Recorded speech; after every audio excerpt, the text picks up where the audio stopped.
নমস্কার, welcome to astro console. আজকের বিষয় হলো তুলা রাশির মাসিক রাশিফল ডিসেম্বর 2024। তুলা রাশির অধিপতি শুক্র, তোমরা জানো শুক্রদেব ডিসেম্বর মাসের কিছুদিন থাকবে ধনু রাশিতে এবং তারপরে রাশি চেঞ্জ করে যাবে পরের রাশি মকরে, অর্থাৎ চতুর্থভাবে যাবে, লগ্নপতি যাবে চতুর্থভাবে। তারপর ঠিক মাসের শেষের দিকে আবার পঞ্চমভাবে চলে যাবে, শনিদেবের সঙ্গে সহাবস্থান করবে। এই যে চতুর্থভাবে যাওয়া এবং পঞ্চমভাবে যাওয়া এবং পঞ্চম পতির সঙ্গে সহাবস্থান করা এবং ত্রিকোণভাবে লগ্নপতির অবস্থান করা, এই ঘটনাগুলি কিন্তু তুলার জন্য এই মাসে শুভ ঘটনা ঘটাতে সাহায্য করবে। অনেক কিছু ঘটবে যে শুভ ঘটনাগুলো ঘটলে মনে হবে যে হ্যাঁ এই মাসটা ভালো গেল। তো অনেক কিছু, যেমন পঞ্চমভাবে সঙ্গে লগ্নভাবের যে সমস্ত সম্পর্কগুলো হলে হয় সেই ঘটনাগুলো ঘটবে। আমি একটার পর একটা ব্যাখ্যা করব, তবে তার আগে বলে রাখি যে ডিসেম্বর মাসে এক্স্যাক্টলি রাশি, নক্ষত্র, গ্রহ, গোচর এদের কি সম্পর্ক হবে, এদের কি অবস্থান হবে সেটা আগে বলে রাখি। 1 ডিসেম্বর মঙ্গল থাকবে কর্কটে, নিচস্থ হয়ে শনির নক্ষত্রে। ডিসেম্বরের কিছুদিন পরেই মঙ্গল বক্রী হয়ে যাবে। এটা একটা বড় ঘটনা। সপ্তম ভাবের মানে সপ্তম পতি বক্রী হওয়া এবং সপ্তম পতির দ্বাদশ ভাবে বক্রী হওয়া, দশম ভাবে বক্রী হওয়াটা এটা গুরুত্বপূর্ণ ঘটনা। কেতু রাহু আগের মতো কন্যা ও মিনে থাকবে, বৃহস্পতি বৃষ রাশিতে থাকবে। তারপর হচ্ছে যে চন্দ্র, বুধ এবং রবি এরা থাকবে দ্বিতীয় ভাবে, ধনভাবে, মানে তুলা রাশির দ্বিতীয় ভাবে, মানে বৃশ্চিক রাশিতে। তারপর শুক্র বললাম রাশি চেঞ্জ করে যাবে ধনু থেকে মকরে এবং মকর থেকে কুম্ভে, এবং শনি আগের মতোই নিজের রাশি কুম্ভেতে অবস্থান করছে। এই হলো 1 ডিসেম্বরের ওদিকে গোচর। আর এদিকে 16 ডিসেম্বর যদি আমরা বলি, 16 ডিসেম্বর দেখবো একটু পরিবর্তন হচ্ছে। রবি বৃশ্চিক থেকে ধনুতে গেল, শুক্র ধনু থেকে মকরে চলে গেল। এটা 16 ডিসেম্বরের কথা বলছি। মঙ্গল বক্রী হয়ে গেছে, বৃহস্পতি, রাহু, শনি, কেতু এরা সবাই আগের মতন আছে। এবার যদি 31 ডিসেম্বরের আমি গোচর ধরি, তাহলে ধরবো যে ওদিকে বুধ বৃশ্চিকেই আছে, তারপর চন্দ্র, রবি ধনু রাশিতে একসঙ্গে সহাবস্থান করছে, শুক্র, শনি একসঙ্গে সহাবস্থান করছে, বৃহস্পতি, মঙ্গল দুজনে বক্রী আছে এবং রাহু এবং কেতু আগের মতনই কন্যা ও মিনে অবস্থান করছে। তো এই ডিসেম্বর মাসে গোচর যেটা হবে সেগুলো আমি বললাম। এরপর ডিসেম্বর মাসে আরো অনেক কিছু গ্রহ, নক্ষত্র বা রাশির পরিবর্তন হবে, সেই ঘটনাগুলো আমি একটু বলে রাখি, কারণ এই ঘটনাগুলোর ওপরেই কিন্তু তোমাদের ভাগ্য নির্ভর করছে, তোমাদের ভালো মন্দ নির্ভর করছে। এই ঘটনাগুলোর যে প্রভাব, সেগুলোর মানে সেই প্রভাব তোমাদের উপর ডিরেক্টলি পড়বে, তোমাদের রাশি এবং লগ্নের উপরে, তাই এগুলো না বললেই নয়। শুক্র শনির নক্ষত্র পরিবর্তন, শুক্র ও রবির রাশি পরিবর্তন, মঙ্গল বক্রী হওয়া, বুধ মার্গী হবেন এবং নক্ষত্র পরিবর্তন করে বুধ শনির নক্ষত্র অনুরাধায় প্রবেশ করবেন, কুম্ভ রাশিতে শুক্র ও শনির সহাবস্থান হয়ে থাকা, এই ঘটনাগুলো কিন্তু বিরাট এফেক্ট পড়বে তুলার জীবনে। তা আমি একটার পর একটা ব্যাখ্যা দিয়ে যাচ্ছি। তো আগে আমি বলে রাখি লগ্নপতি কথা। লগ্নপতি শুক্রদেব প্রথমে থাকছেন উত্তরসারার পরে যাবেন ধনিষ্ঠায়। তো মকর রাশি চেঞ্জ করে ধনিষ্ঠায় যাবে মঙ্গলের নক্ষত্র। এখন এই মঙ্গলের নক্ষত্রে যখন শুক্র থাকবে, তখন কিন্তু কিছুটা মানে ব্যবসা বাণিজ্য ভালো মন্দ যাবে আর কি, ভালো মন্দ ব্যবসা বাণিজ্য হবে, দাম্পত্য সম্পর্কটাও ভালো মন্দই কেটে কেটে যাবে। মোটামুটি খুব চিন্তার কিছু নেই, ভালো মন্দ ওই ওঠা নামার মধ্যে দিয়ে দাম্পত্য এবং ব্যবসা সম্পর্কটা ভালো যাবে। লগ্নপতি যেহেতু শুক্র নিজেই, তাই বলবো যে শরীর স্বাস্থ্যটা মধ্যম প্রকার যাবে। তো তারপরে দ্বিতীয় পতি যদি কথা বলি, দ্বিতীয় পতি মঙ্গলদেব, দ্বিতীয় পতি আর এদিকে সপ্তম পতি, তাহলে কি হবে? মঙ্গলদেব এখন দশম ভাবে আছে, তুলার দশম ভাবে হলো কর্কট রাশি, তো তিনি বক্রী হয়ে আছেন। তাহলে একটু খরচের যোগ আসছে, কিন্তু খরচের যোগ এলেও আবার বলছি যে একেবারে যে মানে হতাশ হবার কারণ আছে তা কিন্তু নয়।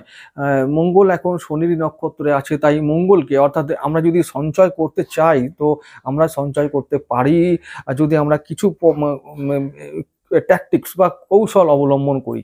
কৌশলটা অন্য কিছু নয়, ফিনান্সিয়াল কৌশল, যেগুলোকে আমরা প্ল্যানিং বলি। ইনভেস্ট প্ল্যানিং বলি। তো এই সমস্ত প্ল্যানিং যদি আমরা প্রপার ওয়েতে করি তাহলে কিন্তু আমরা এই সময়তেই সঞ্চয় করতে সক্ষম হব। এরপরে তাহলে সপ্তম ভাব ব্যবসা বাণিজ্য এবং দ্বিতীয় ভাব সঞ্চয়, তো এগুলো কেমন হবে? এখন মঙ্গল বক্রী এবং নিচস্থ এবং শনি নক্ষত্রে থাকার দরুন তাহলে মোটামুটি এগুলোতে আমরা 70% ভালো ফল পাবো এই ডিসেম্বর মাসে। চলে আসছি পরবর্তী ভাবে, যেটা হচ্ছে তৃতীয় ভাব। তৃতীয় ভাবে শুক্র থাকবে। তারপরে ওদিকে তৃতীয় যে পতি আছে যে বৃহস্পতি, এবং তিনি অলরেডি আবার ওদিকে আমাদের ষষ্ঠপতি, তৃতীয় ও ষষ্ঠপতি আছে অষ্টম ভাবে। এটা একটা রাজযোগ, বিপরীত রাজযোগ তৈরি করেছে, অর্থাৎ দুস্থানপতি দুস্থানে আছে। তো এই যে যে দুরবস্থা হওয়ার কথা দুস্থানের প্রতির জন্য, মানে বৃহস্পতির জন্য, এবং বৃহস্পতি বক্রী আছে, এর জন্য অনেকটা দুরবস্থা হবার কথা, ঋণ হয়ে যাওয়ার কথা, তারপর শত্রু পীড়া হবার কথা, তো তারপর জ্বর জ্বালা, শরীর খারাপ, দৈনন্দিন রুটিনে ঘাটতি পড়া বা রুটিনে ফাঁক পড়া, তারপর আত্মীয় স্বজন ভাই বোনেরা আমাদের পাশে না থাকা, এই সমস্ত ঘটনাগুলো খুব বেশি পরিমাণে হতো, কিন্তু এগুলো অনেকটা কম হবে। কারণ এই যে ষষ্ঠপতি ও তৃতীয়পতি, এই 3, 6, 11 এই তিনটে ভাবকে আমরা বলি ত্রিসরা। ত্রিসরা অনেকটা ত্রিশূলের 3টে ফলার মতো। তো এই খারাপ ভাবের অধিপতি চলে গেছে খারাপ ভাবে, তাহলে কি হবে? ভালো ফল দেবে, ভালো ফল দেবে, চিন্তার কিছু নেই। তার মানে আমরা যে কথাগুলো বললাম, শত্রুরা কন্ট্রোলে থাকবে, ঋণ শোধ হবে, দৈনন্দিন রুটিন আমরা মোটামুটি চেষ্টা করলে আমরা রুটিনটাকে আমরা বজায় রাখতে পারবো, তারপর রোগ বালাইগুলোকে আমরা দূরে সরিয়ে রাখতে পারবো, আশেপাশের মানুষরা আমাদের সাপোর্টে থাকবে, চিন্তার কোনো কারণ নাই। এরপরে চলে যাচ্ছি পরবর্তী ভাব, যেটা খুব ইম্পর্টেন্ট, চতুর্থ ও পঞ্চমপতি শনিদেব। এই শনিদেব আছেন পঞ্চম ভাবে, অর্থাৎ ত্রিকোণে আছেন, নিজের ঘরে আছে, মূল ত্রিকোণে আছে, শনি আনন্দময় স্থানে আছে। তো পঞ্চম ভাবে এখন ভালো ফল কিরকম? প্রথমত চতুর্থপতি হওয়ার জন্য তো পরিবারের সুখ সমৃদ্ধি, মনে শান্তি বজায় থাকবে, বন্ধু বান্ধবদের সঙ্গে সম্পর্ক ভালো থাকবে, পরিবারে উন্নতি হবে, এবং তারপরে সন্তানের উন্নতি, শিক্ষায় উন্নতি, প্রেমে বাধা দূর হবে। তাহলে এগুলো একটা ভালো ফলই বলতে হয়। তারপরে ষষ্ঠপতির কথা বললাম, সপ্তমপতির কথা বলেছি, অষ্টমপতি শুক্রদেব নিজেই। তো এখন কি হবে? অষ্টমপতি তিনি যাবেন চতুর্থ ভাবে, তাহলে কি হবে? মানে হঠাৎ করে গৃহে উন্নতি, ঠিক আছে, গৃহে হঠাৎ করে কিছুর আগমন ঘটবে, শুভ জিনিসের আগমন ঘটবে, লাক্সারি আইটেমের জন্য আমরা ব্যয় করতে পারি, এবং লাক্সারি আইটেম ঘরে আসবে। সেটা হতে পারে মানে বাহন হতে পারে, মানে বাড়ি গাড়ি, কোনো লাক্সারি আইটেম, এগুলো সব হতে পারে। তো এই ব্যাপারগুলো তোলার জন্য এই ডিসেম্বর মাসে ওয়েট করছে, একেবারে অবধারিত হবেই, এটা গোচর ফল তাই বলছে। তো চিন্তার কিছু নেই, অবশ্যই ডিসেম্বর মাস তোমাদেরকে নতুন কিছু দিয়ে যাবে। ওই যে বললাম, শনি মার্গী এবং শনির সঙ্গে শুক্র, এই যে সহাবস্থান, এটা কিন্তু কোনো মামুলি ঘটনা নয়, এবং শনির ঘরে শুক্রের যাওয়াটাও কিন্তু কোনো মামুলি ঘটনা নয়। তাই বলছি যে রেজাল্ট তো পজিটিভ আসবেই, নিশ্চিন্তে থাকো। এবারে আসছি পরবর্তী ভাব, যেটা নবমপতি বলবো এবং দ্বাদশপতি। নবম ও দ্বাদশপতি হলো বুধ। বুধ কিন্তু এখন আছে কোথায়? ওই দ্বিতীয় ভাবে, মানে বৃশ্চিক রাশিতে। তাহলে কি হচ্ছে, কি হবে? ভাগ্য কেমন হবে? ভাগ্য দ্বারা সঞ্চয়, এবং সঞ্চয় ভাগ্যে নিশ্চিত, অর্থাৎ ভাগ্যে কি সেভিংস হবে, হ্যাঁ টাকা আসবে, সেভিংস হবে, সঞ্চয় হবে, চিন্তা নেই। তো বুধ তো আছেই টাকার কারক হয়ে, অর্থের কারক হয়ে, দ্বিতীয় ভাবে সঞ্চয় করার জন্য, ভাগ্যকে উন্নত করার জন্য। সঙ্গে আবার রবি আছে, রবি মানে আমাদের একাদশপতি। তো আয় করে আমরা সঞ্চয় করব, সঞ্চয় করে ভাগ্য জীবন পরিবর্তন করব, এগুলো তো হয়েই আছে এখন গোচরে। তা যার হবে না সে আর কি হতভাগা ছাড়া আর কি, তার হচ্ছে না মানে আর কোনো সমস্যা আছে? তো সেগুলোকে প্রতিকার করতেই হবে, না হলে যাবে কোথায়? অবশ্যই যেটা গোচর সেটা তো বলছি আমি, আমি তো আর অযৌক্তিক কোনো কথা বলছি না, অপ্রাসঙ্গিক কোনো কথা বলছি না। তোমরা একটু ভেবে দেখো যে আমি কথাগুলো তোমাদের জন্য বলছি ভালো না মন্দ। যাই হোক, যেটা বলছি দশমপতি চন্দ্রদেবের কথা বলছি। চন্দ্রদেব কিন্তু আমি বলছি যে চন্দ্রদেব যখন শনির সঙ্গে, রাহুর সঙ্গে, ওদিকে দেবগুরু বৃহস্পতির সঙ্গে যখন গোচর করবে, সহাবস্থান করবে, তখন কিন্তু কর্মে গতি আসবে, কর্মে বাধা দূর হবে। তো কর্মে এবার সত্যি তোলার জন্য বলছি যে গতি আসবে, কারণ কর্মভাবে তোমাদের লগ্নপতি শুক্রদেব দৃষ্টি রেখেছেন, রাখবেন কিছুদিন পরে যখন মকরে যাবে। তো কর্মে গতি আসবে, কর্মে প্রমোশন হবে, উন্নতি হবে, কর্ম লাভ হবে নতুন, ঠিক আছে। আবার অনেককে যেতে হতে পারে কর্মের জন্য অনেক দূরে, কারণ মঙ্গল সপ্তমপতি হয়ে না, সপ্তমপতি হয়ে দশমভাবে অবস্থান করছে, মানে কর্কটে অবস্থান করছে, কিন্তু নজর রেখেছে সেই পঞ্চমভাবে, ত্রিকোণ দৃষ্টি। তো ওই ত্রিকোণে দৃষ্টি রাখা মানে হলো ত্রিকোণে অষ্টম দৃষ্টি, তার মানে ঘর এবার ছাড়তে হতে পারে অনেককেই তো কাজের জন্য। তো সেটা যদি আসে সুযোগ, তাহলে তোমরা সেই সুযোগকে কাজে লাগিয়েও দেখবে, সুযোগটা যদি কাজে লাগাতে পারো তাহলে আগামী দিনে তোমরা সুরক্ষিত থাকবে আর্থিক দিক থেকে।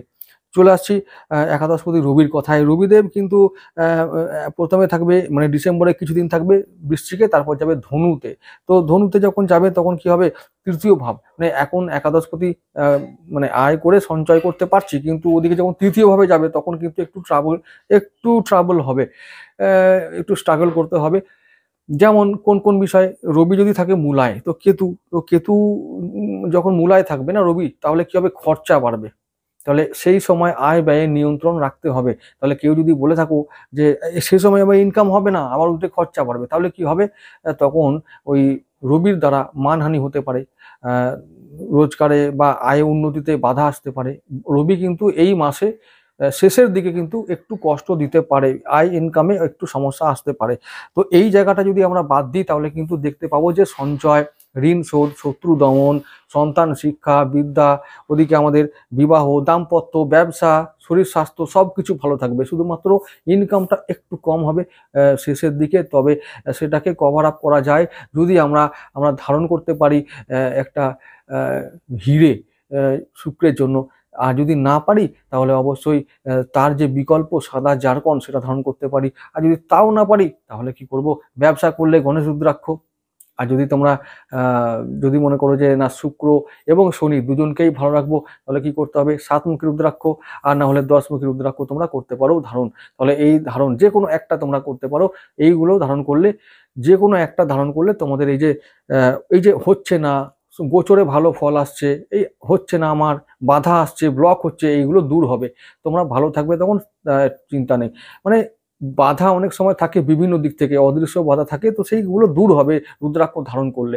রুদ্রাক্ষ ধারণ করলে যদি করতে চাও তাহলে আমার সঙ্গে কন্ট্যাক্ট করতে পারো, সমস্ত কিছু অরিজিনাল এবং নেপালি রুদ্রাক্ষ দেবো ন্যায্য মূল্যে, কন্ট্যাক্ট করতে পারো। ফোন করবে, পেয়ে যাবে সঠিক জিনিস।